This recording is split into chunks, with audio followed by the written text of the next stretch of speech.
de transformação que tem de vícios nesses locais é muito grande. Como assim? Vícios, a pessoa, por exemplo, está viciada em cocaína. Tu falou transformação. A transformação pessoal. Quando ela entra pra igreja. A pessoa entra para a Ah, igreja tá. e tem uma vida transformada, e tem alguns motivos da psicologia para isso. Tem um cara da psicologia muito importante, chamava Abraham Maslow. Esse cara mudou para sempre a psicologia, mudou para sempre a medicina. Porque se você pega a medicina desde o seu início, é sobre doença. Ela começa a estudar, vou estudar o Phineas Gage, que é aquele cara que atravessou o córtex pré-frontal e ficou alterado. Vou estudar a área de Broca, a área de que Broca tem a ver com Verne, que a área tem a ver com a linguagem. A gente sempre começou na medicina estudando o quê? Doença. Psicologia também. Freud começou estudando histérica, começou a estudar, enfim, pessoas que tinham muitos transtornos mentais. E aí o Abraham Maslow começou a falar o seguinte, olha, quando que a psicologia vai falar do amor? Quando que a psicologia vai falar da fraternidade? Vocês devem ser tema da psicologia. Porque quem vai falar sobre isso? E aí, o Carl Rogers, que veio depois do Abraham Maslow, ele começou a buscar essa chamada psicologia humanista. E ele queria saber, se a gente tem tantas linhas diferentes, quais elementos que fazem tanta transformação e que seriam comuns. E acharam 3 elementos, e que existem na igreja. E que existem nos alcoólicos anônimos, que existem nos narcóticos anônimos. O primeiro se chama empatia. É conseguir se colocar no lugar do outro. Quando você vai, por exemplo, numa igreja universal e tem um cara lá, chega lá na frente para falar sobre vício e fala, eu era craqueiro e estava igual a vocês, agora eu estou aqui, você também tem direito a conseguir a libertação. Enfim, existe empatia genuína. É cracudo que fala, explica pra ele. Cracudo. Obrigado. Eu vou melhorando o uso do vernáculo ao longo da nossa participação. Jean, Bruno? Ele saiu e falou pra ficar aqui. Mas aí... Mas tu não tá aí trocando as câmeras, seu arrombado. Ele falou pra não mexer em nada. E lá, mané? Mas ele tá fazendo o que lá, então? Vai ficar sentado sem mexer em nada. Deu muito pouca autonomia pra ele. O ser humano quer autonomia. Fala do cracudo. O ser humano quer autonomia. Aí o que acontece? A Cracudo, empatia mano. é o primeiro elemento. Segundo elemento que acontece na igreja, que transforma a vida das pessoas, se chama aceitação positiva e incondicional. Não importa o seu passado, não, cara. Não importa o que aconteceu, não. É daqui pra frente. Eu não vou te julgar. E quando a gente A internet não é assim. Não, mas a internet, cara, Por isso que ninguém se redime. A internet parece mais o tribunal do crime do que... A internet... Bota logo no pneu. e Ô, valeu. bota logo no pneu. O que a vela gente de vê na aniversário. internet chama-se exibicionismo moral. Que aí é um outro elemento que existe, que a gente pode até falar um pouquinho a respeito depois. Se a gente tiver tempo, logicamente. Claro. Mas aí é o outro terceiro elemento que existe. A gente tem a questão da empatia, tem a questão de aceitar o outro do jeito que ele é. O cara é drogado, o cara chegou na igreja, ele é irmão, não tem esse negócio de apontar o dedo. Narcóticos anônimos, o cara não importa a profissão dele, não. Ele é igual a todo mundo. E aí vem um terceiro, que é congruência. O que é congruência? É ter a possibilidade de uma vida autêntica. Não sei se já tiveram a sensação de ter o que eu chamo de vida merda. O que eu vou falar no sentido... Eu tenho a sensação de ter vida merda às vezes, cara. Eu vou falar que é uma coisa típica de vida merda. É foda. Eu vou falar um pouquinho né? sobre isso. É você acordar. Eu já tive a sensação. É acordar querendo que o dia termine. Aham, É você acordar, acordar- não quer nem sair da cama. E quer que aquilo tudo acabe. E um dos motivos que acontece isso é que você começa a viver um personagem. Carl Rogers vai falar que existe a perspectiva interna e externa. Tem um Igor, cara. Tem um Douglas que eu nunca vou conhecer, cara. E que nem as pessoas que vivem com você conhecem. Nem as pessoas elas conhecem mais do que eu, claro. Mas ninguém conhece o Igor de verdade. Ninguém conhece o Douglas de verdade. Só que todos nós temos que, em alguma medida, usar algumas máscaras ao longo do nosso dia. É lógico. Isso se chama civilidade. A gente tem que se disciplinar. A questão da docilização. Foucault falava muito disso. Domesticar-se. Quem fala Foucault? Foucault. Tá. Michel Foucault falava disso. Da gente estar se docilizando, estar se domesticando. Sem domesticação não existe civilização. Mas até que preço? Que era porque Freud falava que o ser humano, ele se transforma... A civilização transformou o ser humano neurótico por natureza.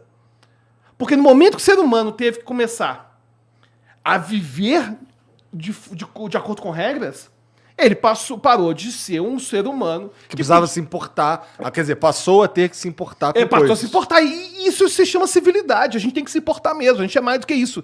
Só que Carl Rogers começou a falar uma coisa que mudou para sempre a psicologia e que tem a ver com vícios, que é a gente precisa ter uma vida mais autêntica. E uma coisa que não me explicavam quando eu era mais novo, a primeira coisa que nunca me explicavam, que é uma coisa muito errada, eu sempre achava que eu estava muito velho. Cara, eu entrei no vestibular, cara, com 18 anos achei que eu estava velho. Porra, eu entrei com 25, um bagulho assim. Não, mas eu vou te falar, mas eu entrei na computação e no bacharelado de matemática pura.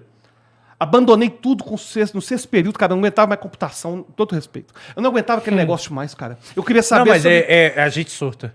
Eu No queria sétimo saber, cara. período eu quase abandonei. Eu abandonei no sexto, cara, eu queria saber, não era sobre o Quem é que computador. transa nessa porra? Eu queria saber, cara, sobre a mente humana, eu queria saber pra onde a gente vai, o que, que vai acontecer. Aí com 25 anos, cara, eu entrei na psicologia, eu achei que eu tava velhaço.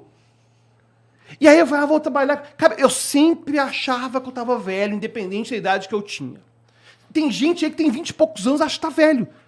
30, 40, a gente sempre vai achar que tá velho. E a gente sempre vai ver Mas essa perspectiva. achar que está velho mentalmente ou... Não, achar em termos de corpo, de espírito. corpo também, por exemplo. Eu sempre vi um coleguinha que tinha 21 anos e já estava entrando no mestrado. Sempre tem um coleguinha... Por exemplo, eu entrei no mestrado, eu tinha 32 anos. Porra, velhaço! É um idoso. É o Gandalf da UFMG. Quando ele chegar, vai precisar de cuidadores de idosos para ele poder subir a porra da escada. Então a gente ficou com essa ideia, entendeu? E outro elemento que eu comecei a perceber, além dessa questão de estar ficando velho, é a questão de que quando a gente começa a ter uma vida, cara, que não é autêntica, a gente sofre demais. E uma coisa que não me explicavam, e ninguém nunca explica, é que entre a vida merda que você detesta e a vida dos seus sonhos, cara, tem várias possibilidades no meio que a gente não percebe, porque a gente está focado no problema. Eu não estou falando que você vai seguir seu sonho, não. Que eu acho muito ruim esse papo coach de vai dar tudo certo. Não, cara, o mundo lá fora é uma merda. O melhor, às vezes, não vai ter a remuneração. O cara que passa a perna vai dar certo. Não, o mundo vai pagar. Não, cara, ele vai passar a perna a vida toda, vai dar sempre certo para ele. O mundo, às vezes, é muito injusto mesmo. Não é aqui se faz, aqui se paga. Mas, em algum momento, cara, a gente consegue ter uma vida um pouco mais autêntica do que isso que a gente está vivendo. E aí que eu vou surgir com um conceito que eu criei. Tem nada de acadêmico, na verdade, é um conceito de boteco. Tá no curso? Não, não tá no curso não. Não Oh. tem jabá agora não, cara. Não, mas daqui a pouco eu faço outro jabá. R$1, velho. Pô, vamos lá. Quem quer aprender a controlar a ansiedade, tem o curso neuroansiedade.com, que inclusive Ratão já fez aí a compra Eu dele do só real. não fiz ainda porque eu tô sem meu cartão aqui, mas eu vou comprar. Um real custava R$1.597 aí. Enfim, vai ter o acesso. Mas nem isso que eu queria falar a respeito. Mas eu agradeço demais Não, pela tem, ajuda à divulgação. é hein? R$1. Mas uma coisa que eu acho muito importante a gente ressaltar, cara, o mundo realmente é uma merda. Só que Porra, a gente tu tava pode... falando de um bagulho que eu tava mó... Tu Não, eu vou levantou falar um mais. gancho assim que eu fiquei... Não, eu vou falar Cadê, mais. viado? Não, eu vou falar que a vida lá é Eu que tô a esperando boss. ainda, mano. Não, que a vida lá é que a boss. O que eu falo de vida lá é que a boss? Ah, é? A tua Eu vou teoria explicar de minha teoria de boteco. boteco, que é o seguinte. O que é vida like a boss? Isso aqui tem a ver com a vida like a boss. E se você mais tarde ter mais um, eu vou aceitar também, não sei como tá o seu O horário. olho aí. dele já tá como? Cara, por que acontece? O que acontece é o seguinte. Vai soltar o Quando demônio a gente interior. vive a vida merda, isso é muito importante pra quem nos assistindo agora. Porque eu já vi uma vida muito merda, cara. Cara, eu dava aula lá em Pará de Minas, até comentei na última vez que eu vi no Flow. E eu não tinha carteira assinada, cara. Eu acordava. Olha que loucura, eu acordava. Não, na moral, vocês dois Às estão de 4 da manhã. parabéns, porque ser professor no Brasil tem que gostar muito, mano. Cara, eu Puta que acordava, pariu. cara. Olha que loucura, eu acordava às 4h30 da manhã pra estar às 7 da manhã em sala de aula em Pará de Minas, ganhando R$20 a aula, sem carteira assinada, dava aula até às 11 da noite, voltava pra casa, chegava em casa às 2 da manhã. Cara, eu acordei às 4 da manhã, cheguei às 2, fazia isso 2 vezes por semana. E eu sentia, cara, cada dia que eu saía, eu ficava pensando assim, eu não quero que esse dia aconteça. Eu quero que esse dia acabe. E eu comecei a torcer pela minha morte, cara. Já aconteceu de, tipo, dar tão cansado de querer deitar no chão e dormir. Cara, eu te falar Isso já aconteceu comigo pra já, mim, mano. não é só o cansaço. De vida Era mesmo, você- cansado de... É você não querer acordar de manhã pra não ter que enfrentar o que te espera. E sabe uma coisa que aconteceu comigo naquela época que me fez desenvolver a teoria do Like a Boss, que não tem nada a ver com academia, pelo amor de Deus? É o seguinte, a gente, quando tava na vida merda, a gente começa a se furtar, a gente começa a se privar de tudo que não é importante. Então, por exemplo, eu era músico. E quando eu tava no auge da merda, roubaram meu teclado. Que era o único, quem é músico sabe que instrumento é uma coisa que você tem, enfim, é uma coisa cara. Porra, que triste, velho. Aí, eu adorava jogar videogame. Cara, começou a vida merda, cara. Eu não joguei PlayStation 1, não joguei PlayStation 2. O PlayStation 2 eu peguei o finalzinho do PlayStation 2, já tava no PlayStation 70, PlayStation 2. E o ponto é o seguinte, que essa é a parte mais triste. A gente acha que a gente não é digno. Então, por exemplo, a gente tá tão na merda que, cara, pode ser R$10 o passeio, R$5 o passeio, você tem o dinheiro, você sabe que aquilo pode tornar a sua vida menos miserável e que pode tornar aquele momento um momento like a boss, como beber isso aqui nesse momento agora. E você simplesmente se furta disso. Sabe por quê? A gente vai tirando tudo aquilo na vida que não é importante. Ah, mas eu tiro o videogame porque não é importante. Ah, eu tiro a música que não é importante. Importante é pagar boleto. Cara, você vai tirando tudo que não é importante. Até que em algum momento, nada mais importa. E quando você já tirou tudo, cara, não tem mais nada pra tirar, as pessoas podem te perguntar, o que você gostaria? E se você agora tivesse um grande podcast igual o Flow, o que você faria? Não sei. A pessoa não é capaz de te dizer um passeio que ela gostaria de fazer. E muitas vezes porque ela está aprisionada numa vida tão merda, que ela ela começa a achar que nada daquelas pequenas coisas que importavam tanto vale a pena.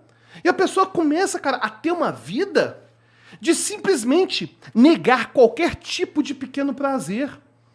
Eu conheço gente, cara, que às vezes tem um salário, eu tinha um salário de R$2.000, e ficava tudo na conta. Ele falava assim, mas a minha cerveja artesanal que chega lá de uma assinatura, não sei o quê, ela tem. Porque nesse momento agora, eu tô tendo uma vida autêntica. Nesse momento agora, e a gente, cara, começa nessa loucura de falar, eu detesto essa expressão pagar boleto.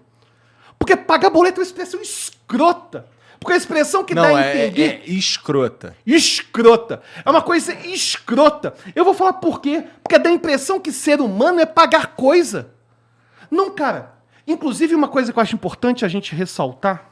Mas você paga as coisas que Não, você mas tem que pagar consome, mesmo. né? Não, mas tem que pagar. Eu tô falando o seguinte, você começar a falar que eu só faço o que importa, torna a sua vida a mais desimportante de todas. Por mais que todos ao redor falem que ela é relevante.